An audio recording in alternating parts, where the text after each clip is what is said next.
Tag TV US Canada brings you news and views from White House and State Department's press briefings. Sarah Sanders, White House Press Secretary. Heather Nauert, the spokesperson for the US Department of State. Nikki Haley, US Ambassador to the United Nations. Good afternoon.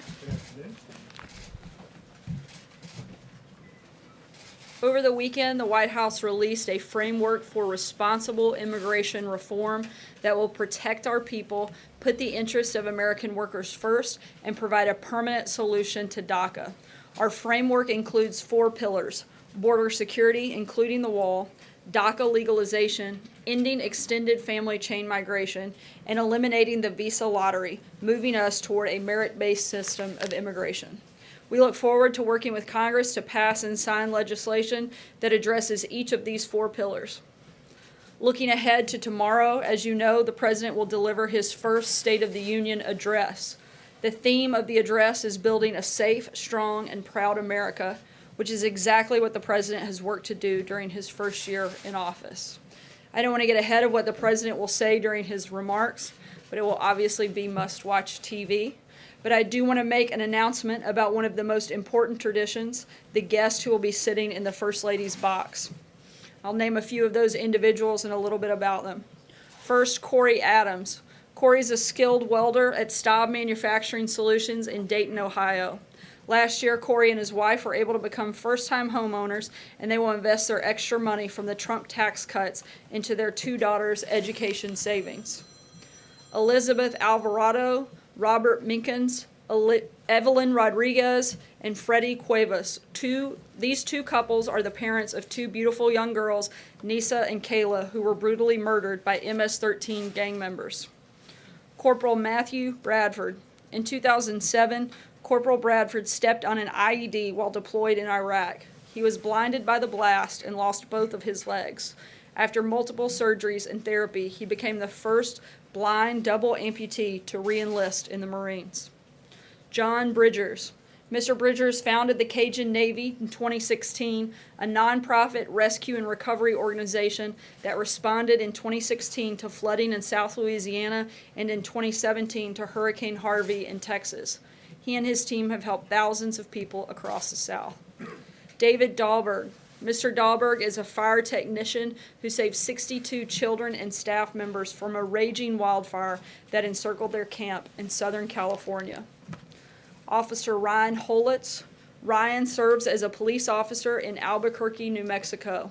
In his 6 years on the force, he has been shot twice and experienced several near-death encounters.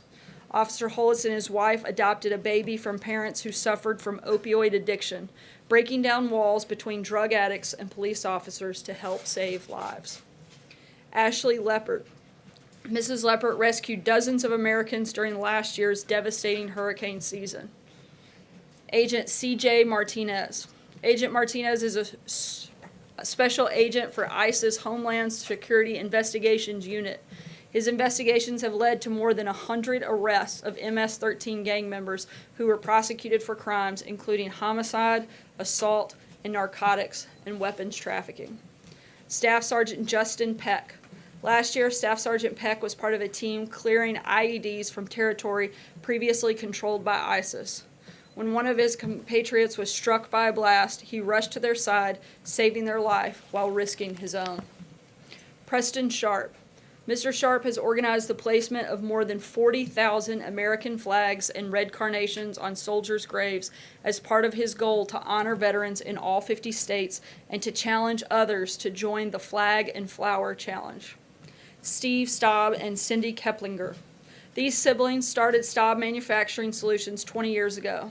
Thanks to the Trump bump in the economy, they were able to grow to new heights in 2017, and thanks to the Trump tax cuts, they were able to give all of their employees larger Christmas bonuses. Some of these individuals' stories are heroic, some are patriotic, others are tragic, but all of them represent the unbreakable American spirit and will inspire our nation to continue growing stronger, prouder, and more prosperous.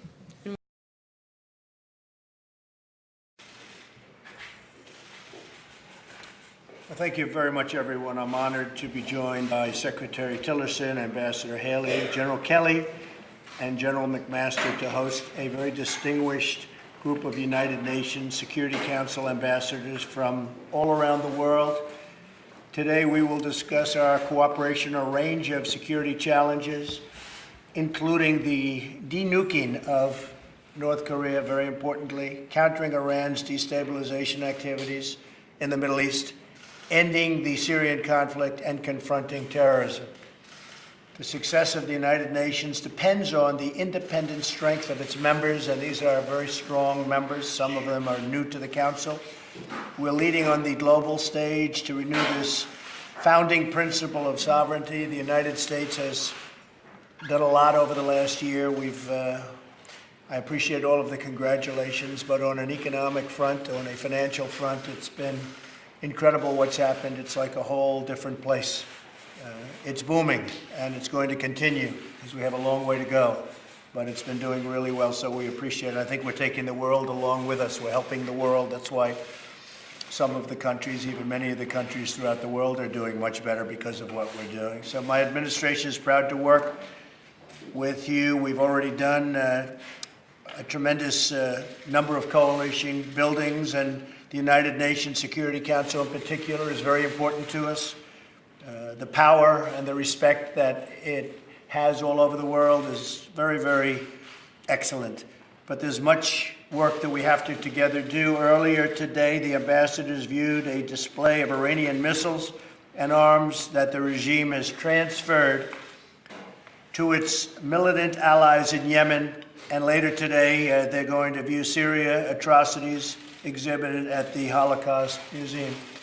So they've seen the missiles from Iran, and they're looking at some of the atrocities taking place in Syria. We'll also discuss what more we can do to defeat the Taliban. I don't see any talking taking place. I don't think we're prepared to talk right now. It's a whole different fight over there. They're killing people left and right. Innocent people are being killed left and right, bombing in the middle of children, in the middle of families, bombing, killing all over Afghanistan. So we don't want to talk with the Taliban. There may be a time, but it's going to be a long time. Now, we're all out, and that's taking place right now, and it's a whole new front, and it's a whole new set of principles that we're being governed by. When we see what they're doing and the atrocities that they're committing and killing their own people, and those people are women and children, many, many women and children that are totally innocent. It is horrible. So there's no talking to the Taliban. We don't want to talk to the Taliban. We're going to finish what we have to finish. What nobody else has been able to finish, we're going to be able to do it.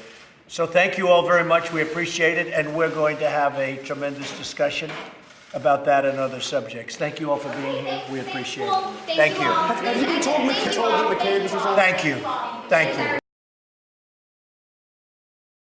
The Jewish people held fast to a promise through all the ages, that even if you'd been banished to the most distant land under the heavens, from there he would gather and bring you back to the land which your fathers possessed. The Jewish people held on to this promise, and they held on to it through the longest and darkest of nights. Karen and I will take a moment to pay our respects at Yad Vashem, to honor the 6 million Jewish martyrs of the Holocaust. We will marvel at the faith and resilience of your people, who just 3 years after walking beneath the shadow of death, rose up from the ashes to resurrect yourselves, to reclaim a Jewish future, and to rebuild the Jewish state.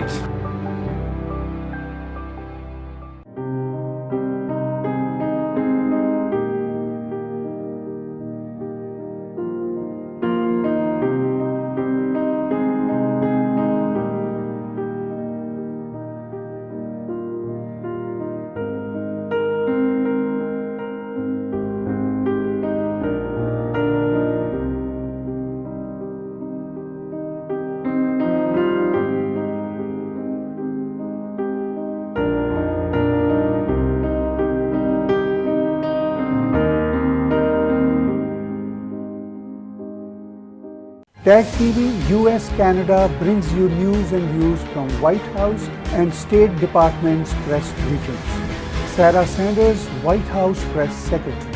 Heather Nauert, the spokesperson for the US Department of State. Nikki Haley, US Ambassador to the United Nations.